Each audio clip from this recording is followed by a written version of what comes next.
सभी का पुनः स्वागत है आज की इस मैथ क्लास में। कल हम लोगों ने भिन्नों का एलसीएम और एचसीएफ निकालना सीखा था। आज हम लोग बात करेंगे संख्याओं और एलसीएम और एचसीएफ से संबंधित संबंध की चर्चा या संबंध का सूत्र और साथ में कुछ वार्षिक प्रश्न। तो पहले हम एक सूत्र हम आपको याद कराएं, आप उसे नोट करें। यदि दो संख्याएं दी हो और दो संख्याओं का एलसीएम दिया हो और दोनों ही संख्याओं का एचसीएफ दिया हो तो उनमें एक संबंध होता है। वो संबंध है LCM into HCF equal to पहली संख्या इनटू दूसरी संख्या, पहली संख्या इनटू दूसरी संख्या। ये सूत्र होता है। इसी सूत्र पर आधारित प्रश्न आपके इम्तिहान में आते हैं। तो हम जानते हैं, कुछ प्रश्नों को कुछ लेते हैं। पहला प्रश्न से लिखा हुआ है आपकी क्वेश्चन शीट पर या पीडीएफ में कि दो संख्याओं का एलसीएम 36 व एचसीएफ 6 है तो दूसरी संख्या क्या होगी? तो दूसरी संख्या क्या होगी? यस, आपका प्रश्न दिया हुआ है और हम इसको हल करने का प्रयास करते हैं। कैसे हल करेंगे? आपके पास फॉर्मूला दिया हुआ है एलसीएम इनटू एचसीएफ। इसका एलसीएम और एचसीएफ दो संख्याओं का एलसीएम और दोनों ही संख्याओं का एचसीएफ दोनों संख्याओं के गुणनफल के बराबर होता है। अब लाइन में लिखिए, दो संख्याओं का एलसीएम है आपका 36, एलसीएम 36 लिख लीजिए। एचसीएफ दिया हुआ है 6 लिख लीजिए। दूसरी संख्या पूछा जा रहा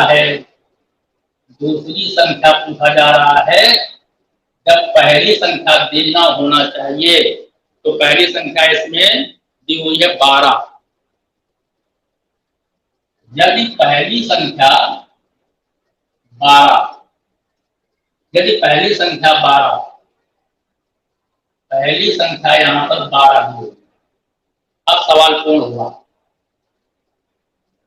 सवाल आपका कहता है कि दो संख्याओं का एलसीएम 36 व एचसीएफ 6 है तो दूसरी संख्या क्या होगी जब पहली संख्या 12 दी हो। ये क्वेश्चन दिया हुआ। यहाँ पर लिख दीजिए, एलसीएम का मान लिख दीजिए 36, एचसीएफ का मान लिख दीजिए 6, पहली संख्या दी हुई है 12 और दूसरी संख्या यहाँ पर निकलवा रहा है तो सेकेंड नंबर हो जाएगी 36 गुणे 6/12। तो 36 यानी 18, दूसरी संख्या 18 होगी। जहां 18 ऑप्शन है वहां पर टिक करें, वही उसका ऑप्शन सही होगा। अब अगला प्रश्न लेते हैं। इस तरह के क्वेश्चन अगर आएंगे तो आप आसानी से कर लेंगे। इस तरह से अगर प्रश्न आते हैं तो आप आसानी से कर लेंगे। बस सूत्र का ध्यान रखें, पहली संख्या इनटू दूसरी संख्या बराबर दोनों संख्याओं का एलसीएम इनटू दोनों संख्याओं का एचसीएफ। अब वहां पर गुणनफल भी दे सकता है।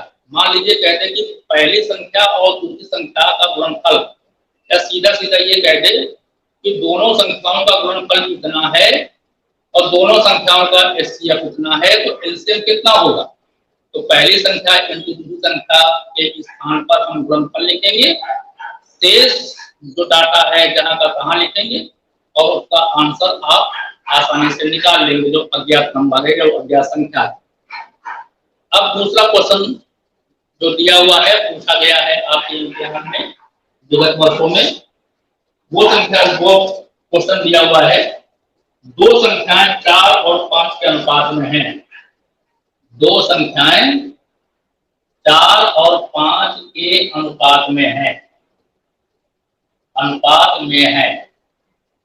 यदि उनका एलसीएम 180 हो तो छोटी संख्या क्या होगी? छोटी संख्या में निकालना। दो संख्याएं 4 और 5 के अनुपात में है, यदि एलसीएम 180 हो तो छोटी संख्या क्या होगी? अनुपात दिया हुआ है, इसलिए पहली संख्या को 4x मान लो और दूसरी संख्या को 5x मान लो। 4x और 5x का एलसीएम निकालेंगे तो ये आएगा 20x, और 20x बराबर अर्थात एलसीएम जो निकल के आया है वो एलसीएम कितने के बराबर है? 180 के बराबर है। उसको 180 लिख दीजिए और x का मान निकाल दीजिए तो 2 9 18, x का मान 9 आ गया। कुछ नहीं करना है, यहाँ पर छोटी संख्या 4x दिख रही है, इसको उतारें और 4x x की वैल्यू यहाँ पर लिख दें। 4 × 9 = कितना हो गया? 9 को 36। और बड़ी संख्या अगर पूछा जाए तो 5x लिखें और 5x में x की वैल्यू लिख दें तो 5 9 45। छोटी संख्या यहाँ पर निकल कर आ गई 36। बड़ी संख्या पूछा जाए तो बड़ी संख्या भी निकाल दें। एक वर्ष में ऐसा भी पूछा गया है कि दोनों संख्याएं निकालिए, तो दोनों संख्याएं भी आप निकाल सकते हैं इसी प्रकार से, और अपने ऑप्शन में आप देख लीजिए कि कौन सी संख्या वो सही, कौन सा आंसर सही। तो इस तरह से इस प्रकार के प्रश्न आते हैं, उनको आप देखें, पीडीएफ में देखें और हल करने का प्रयास करें। अब वार्तिक प्रश्न हम लेते हैं जो कि बहुत पूछा गया है। पहले हम प्रश्न पढ़ते हैं, पहले क्वेश्चन पढ़ते हैं, ध्यान सुनिएगा। कोई भी वार्तिक प्रश्न हो उस वार्तिक प्रश्न को कम से कम 2 बार पढ़ें, उसके बाद आगे बढ़ें। ये इसका नियम होता है मैथ का।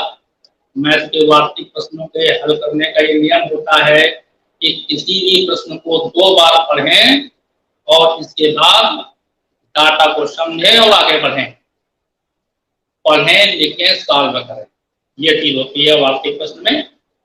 प्रश्न दिया हुआ है 3 घंटियां एक साथ 11 बजे बजती हैं। 3 घंटी हैं एक साथ 11 बजे बजी।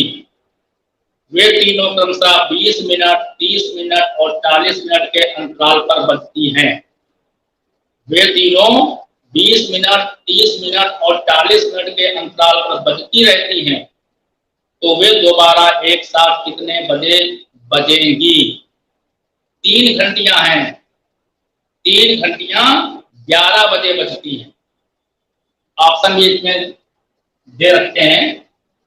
ऑप्शन दे रखा है 1 बजे बजेंगी, दोबारा ये 2 बजे बजेंगी, तीसरा 3 बजे बजेंगी, या चौथा 4 बजे बजेंगी।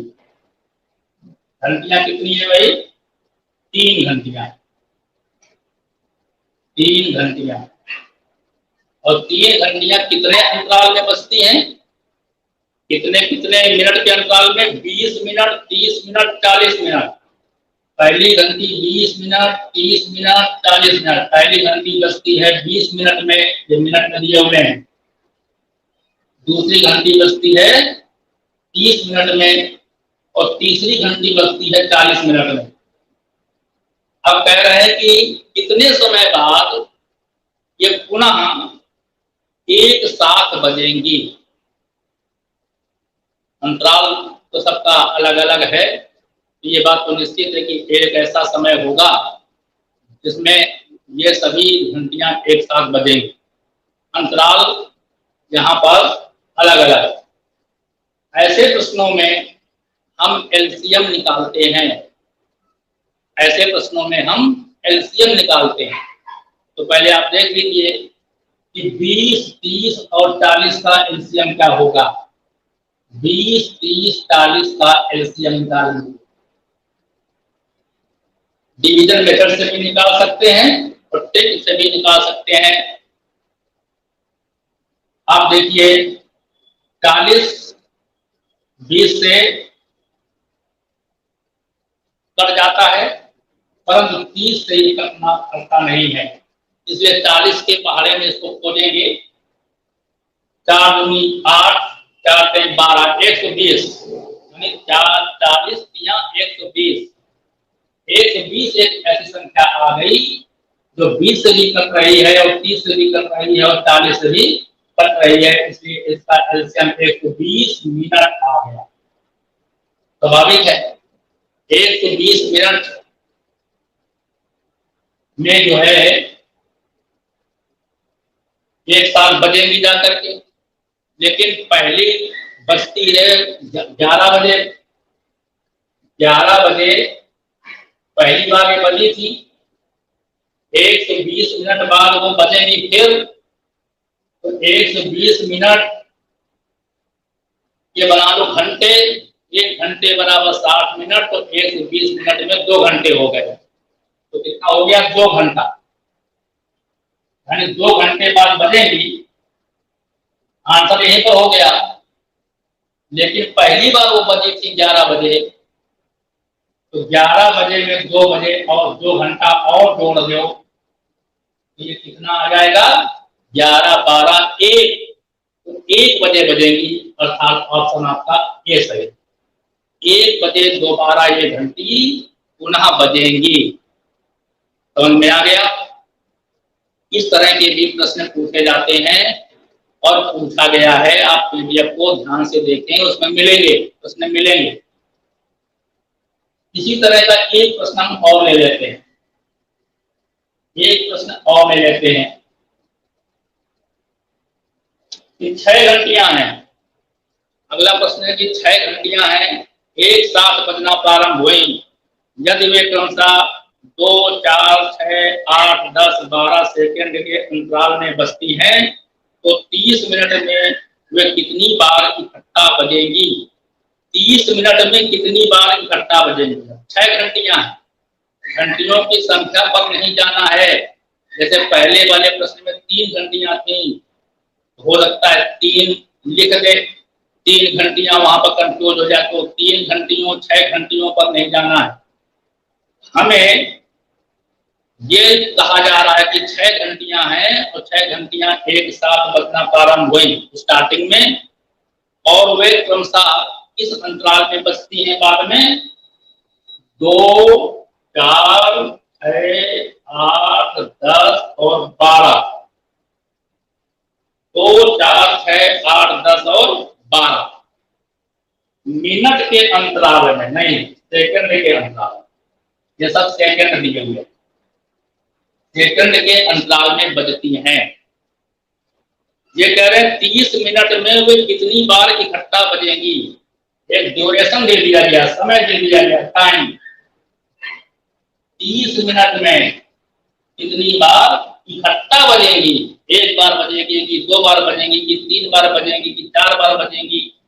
और इसके ऑप्शन दिए हुए हैं, ए दिया हुआ है 10 बार बजेंगी, बी दिया हुआ है 15 बार बजेंगी, डी दिया है 20 बार बजेंगी, या डी दिया हुआ है 25 बार बजेंगी।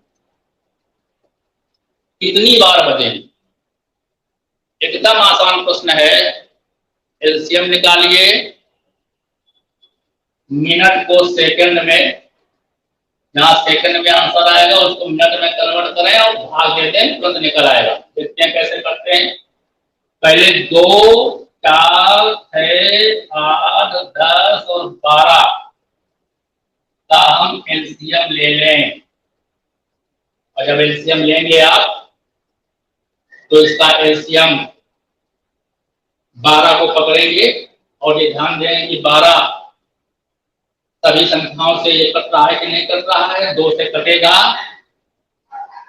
4 से कटेगा, 6 से कटेगा, 8 और 10 से नहीं कटेगा। 12 दूनी 24, 24 ले लेते हैं तो 24 8 तो कट जाएगा, परंतु 10 से नहीं कटेगा।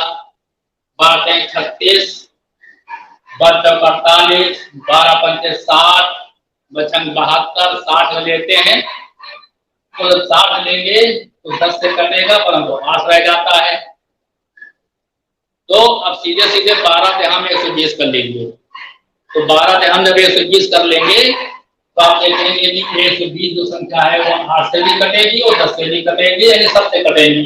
तो इसका एलसीएम आ गया आपका 120 सेकेंड। डिवीजन मेथड से इसको कर सकते हैं, 120 ही आएगा, करके देखिएगा। 120 सेकेंड आ गया। अब 120 सेकेंड के हम बना ले मिनट, तो मिनट कितने आ गए 120 सेकेंड में? 1 मिनट में 60 सेकेंड, 1 मिनट में 60 सेकेंड। तो 120 सेकेंड में कितने मिनट? 120 में 60 का भाग कर देते हैं तो 12 2 मिनट आया। अब इस 2 मिनट का 30 मिनट में भाग करते हैं तो आ जाएगा आंसर 15 बार इकट्ठा बजेंगे। क्वेश्चन यही तो कह रहा है ना कि 30 मिनट में वो कितनी बार इकट्ठा बजेंगी, तो 2-2 मिनट में इकट्ठा बज रही हैं, तो 30 मिनट में कितनी बार बजेंगी? तो 30/2 कर दीजिए, तो 15 बार वो इकट्ठा बजेंगी और आंसर इसका बी ऑप्शन सही हो जाएगा, यानी 15 बार वो 30 मिनट में इकट्ठा बजेंगी। इस प्रकार का ये प्रश्न, वार्षिक प्रश्न एलसीएम से संबंधित काफी पूछा गया है। आप अगर दक्षता अभ्यास कक्षा 6 की पुस्तक उठाएंगे, उसमें दक्षता अभ्यास दिया हुआ है, उसको करेंगे अगर, वहां पर इस प्रकार के प्रश्न मिल जाएंगे और आपके पीडीएफ में भी दिया हुआ है, प्रैक्टिस शीट में भी दिया हुआ है, तो आपको आसानी से कर पाएंगे। कुछ नहीं करना है, देखने में कठिन लगता है लेकिन है वो आसान। एलसीएम निकालना है, तुम एक साथ वो बच जाए। ऐसे ही प्रश्न आते हैं, कुछ धावक वाले हैं कि एक वृत्ताकार मार्ग में 3 धावक जब चक्कर लगाते हैं, एक साथ चलना प्रारंभ करते हैं और वो इतने सेकंड बाद, वो जो है कितने सेकंड बाद, पहला धावक कितने सेकंड में वो चक्कर पूरा करता है, दूसरा धावक कितने सेकंड में चक्कर पूरा करता है, या कितने मिनट में पूरा चक्कर करता है, तो कितने समय पश्चात वो धावक पुनः अपने एक ही बिंदु पर आकर के मिलेंगे, यानी जहां से उन्होंने यात्रा स्टार्ट करी थी, जहां से उन्होंने चलना प्रारंभ किया था, वहां पर वो पुनः आकर के कब मिलेंगे। तो वहां पर भी एलसीएम आपको निकालना होता है। कंफ्यूज उसमें आपको बिल्कुल नहीं होना है, एलसीएम वहां पर ही निकालना होता है। तो इस तरह से आप देखेंगे कि ये प्रश्न बहुत ही आवश्यक हैं और आपके ये राष्ट्रीय आयोग योग्यता आधारित परीक्षा में पूछा गया है, काफी पूछे गए हैं। घंटियों वाले प्रश्न तो बहुत पूछे गए हैं, तो इनको हम जरूर करें, अभ्यास करें, पेशेंस के साथ में अच्छे से करें। जहां न समझ में आवे अपने सर से पूछें, और किसी भी प्रकार की समस्या के लिए आप हमें भी फोन कर सकते हैं, व्हाट्सएप में आप डाल सकते हैं, आपका सलूशन दिया जाएगा, आपके सर के माध्यम से दिया जाएगा या हमारे माध्यम से दिया जाएगा। आप अच्छे से पढ़ते रहें, वीडियो क्लास में जुड़े रहें, अभ्यास करते रहें और धैर्य बनाए रखें, आपको निश्चित सफलता मिलेगी। इन्हीं शुभकामनाओं के साथ में आपको सभी को बहुत बहुत धन्यवाद।